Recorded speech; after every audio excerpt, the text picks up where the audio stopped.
જામનગર શહેરમાં એક જે ચોરોની જે એક ટોળકી છે અને જામનગર એલસીબી દ્વારા પકડવામાં આવેલ છે અને આ વતી હું જામનગર એલસીબીને બધાઈ આપું છું કે એક સરસ કામગીરી જામનગર એલસીબી પીઆઈ લગારિયાના નેતૃત્વમાં કરેલ છે અને આ ચોરીની ઘટના છે જામનગરના સિટી સી ડિવિઝન પોલીસ સ્ટેશનમાં જે અમારા ફરિયાદી છે પ્રફુલભાઈ રમણીકભાઈ ચૌહાણ અને ઘરે એક ચોરી થયેલ હતી અને જેમાં લગભગ 6 લાખને આસપાસની ટોટલ ચોરી હતી, જેમાં નગદ અને સોનાના દાગીના પણ હતા.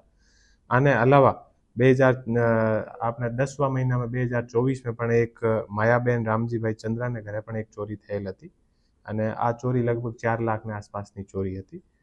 આને અલાવા એક 10/2/2025ના એક ઓર ચોરી થયેલી હતી, રાકેશભાઈ રમાશંકરભાઈ સિંહ, આને ઘરે પણ એક ચોરી થયેલી હતી.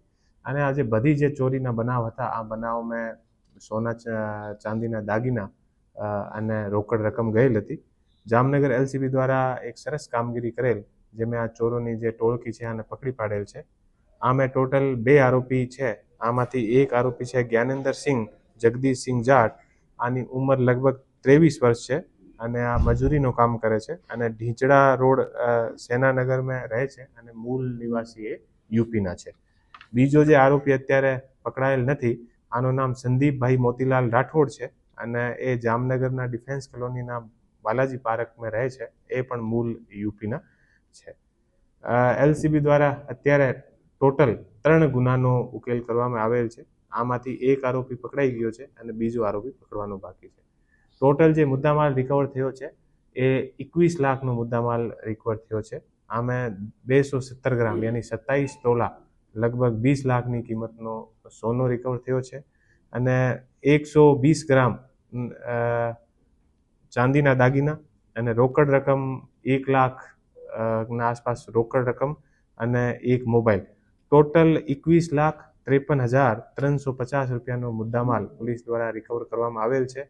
અને આ જે ટોળકી છે, આ ટોળકી એક સર્વિસ સેન્ટર પર કામ કરતી હતી અને સર્વિસ સેન્ટરથી એ લોકો કામ કરીને અને આસપાસના જે એરિયા એ લોકો જોતા હતા અને એરિયો જોઈને અને જે ઘર આ લોકોને જે લોકો ત્યાંથી ઘરમાં નથી રહેતા હતા યા બહાર કોઈ લગ્ન પ્રસંગમાં ગયેલ હોય યા બહાર ફરવા માટે ગયેલ હોય, એવા લોકોનું ઘર એ લોકો ટાર્ગેટ કરતા હતા.